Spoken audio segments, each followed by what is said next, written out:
Hello everyone watching, thank you for clicking my video. My name's Peter and I produce no BS fitness content, only fact/science based to help educate and entertain everyone watching my video. Please like and subscribe if you don't skip legs.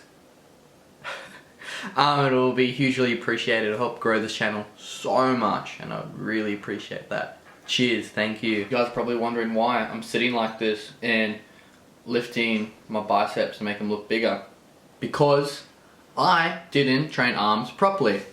And luckily for you guys, in this video, I have had so many studies I've gone over, so many exercises and the main benefits to growing your arms. In this video, I'll be going over growing your arms and how to do that and what your arms are made up of, best ways to train your arms, including rep range, sets per week, even exercises, and timing of the exercises or order of the exercises. Yeah, there's a lot in this episode, a lot of talking, a lot of studies, and yeah, a lot of it you can apply to your next workout, so I make it really pliable. I make it very applicable. Sweet, enough talking, that's perfect. Let's get into the first topic. What muscles make up your arms? Your arms are made up of 6 muscles split into 2 different groups. First group is your biceps, which is made up of 3 smaller muscles. First being the biceps brachii, second being the biceps brachialis, and thirdly the brachialiaris. Second group is your triceps, which is also made up of 3 smaller muscles. First being your lateral head, second being the long head, and thirdly being the medial head. Here is a diagram of both the biceps and the tricep groups. Perfect, so now that we understand what your arms are made up of, we can now look at how much your arms are versus triceps and biceps. What I mean by that is the ratio of your triceps and biceps in your total of your arm. As seen of the screenshot I have on the screen here, it basically just says that your triceps make up 2/3 of your arm. So basically training biceps will only get you so far when it comes to arm size. Like your potential of your arm is mainly made up with your triceps versus your biceps, which might be a surprise to some people, seeing that biceps are so well trained. People always want to train biceps, but the truth speaks for itself here, saying the triceps are much bigger than the biceps when it comes to a ratio amongst your arms. How many sets of bicep and tricep exercises should I do? If you are lacking arm growth within the gym, make sure you are doing enough sets for your triceps and biceps. A study done in 2020 by Mike Dewar talks about doing 12 to 20 total sets per week for intermediate lifters. The study continues to talk about doing as little as 6 to 8 sets per week can also build muscle mass, considering most pull exercises engage the bicep muscle. The same rule applies for triceps. Doing 12 to 20 sets in a week will build muscle mass, and doing little as 6 to 8 sets per week will also build muscle mass. Mike goes into depth about aiming to do 8 to 15 reps or 20 to 30 reps to maximize muscle growth, where it was found that doing less than 8 reps, which is generally strength training, did not have as a significant impact on muscle growth. Mark's statement about keeping your rep range between 8 to 15 reps is true and is backed by many studies like the Men's Journal, Bill Geiser in 2020, and Outfit, but all talking about how hypertrophy training, which is basically mass building, is the most effective when staying within the rep ranges of 8 to 15 reps. In summary, doing 8 to 15 reps and 12 to 20 sets per week will maximize your muscle growth, and that's what you should take away from this topic. When should I train arms in a workout? When training for a goal, like in this case, the size of your arms, train them first.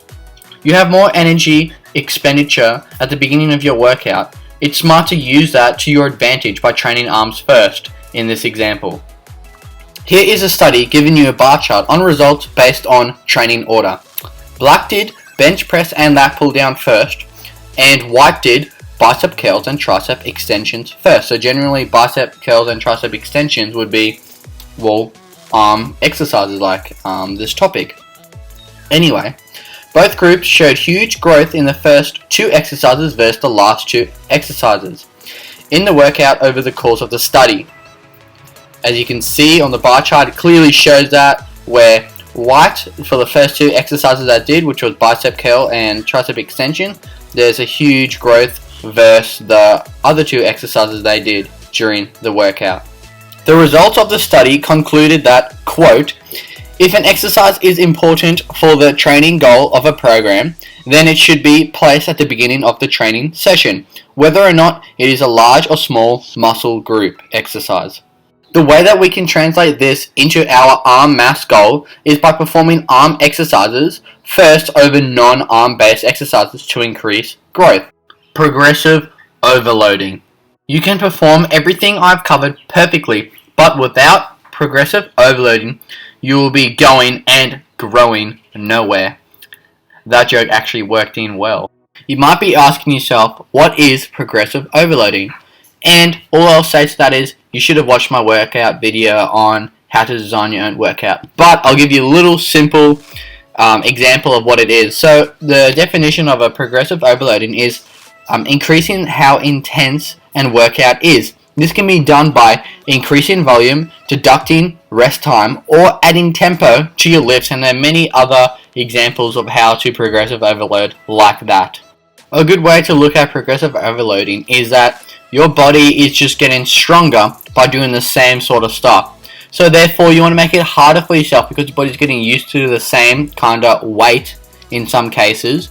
So what you do is you increase the weight. So your body is not used to the same amount of weight, and because it's gotten stronger, it is now working even harder and growing, and by growing you will gain size, strength, and endurance in many cases.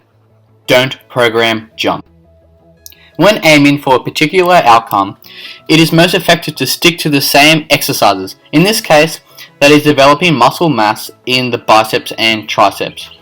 There is this fake idea that you should shock your muscles by changing exercises often. This idea is completely wrong. Like I stated previously on progressive overloading, it is key to growth. By changing exercises often, you are making it harder for yourself to grow. If you were to pick exercises which not only target the muscle groups needed, but you also enjoy doing, that is the perfect formula for growth. As time goes on, you will get stronger and would need to increase weight for the exercise. The reason why you increase weight rather than reducing rest time, adding tempo, or adding sets is because I've covered that staying in the rep range of 8 to 15 is ideal for muscle growth, and between 12 to 20 sets per week, which leaves us with increasing weight over time. In summary, find the right exercise for you which you enjoy and stay with it so you can grow and reach your goal sooner, and which in this case is muscle mass amongst your arms. Here are all the main takeaways and points on how to get big arms ASAP on the screen right now. Remember, with all these facts and all the points that I've made that you're seeing now, that I've made them based off studies and backed them all. So these aren't my opinion. They're literally got none of my own opinion in it, only research points which will better help you guys gain muscle mass in your arms, which is the whole point of this video. So please take that into account when following these instructions that I've got on the screen. Thank you for watching my video all the way to the end. Sorry about all the talking in this video, but that needed to be done so you guys get the best fitness advice, so you don't get thrown around by all the conspiracies that people try and feed you guys here on YouTube. Anyway, thank you for watching. Enjoy the rest of your day. See you in the next one.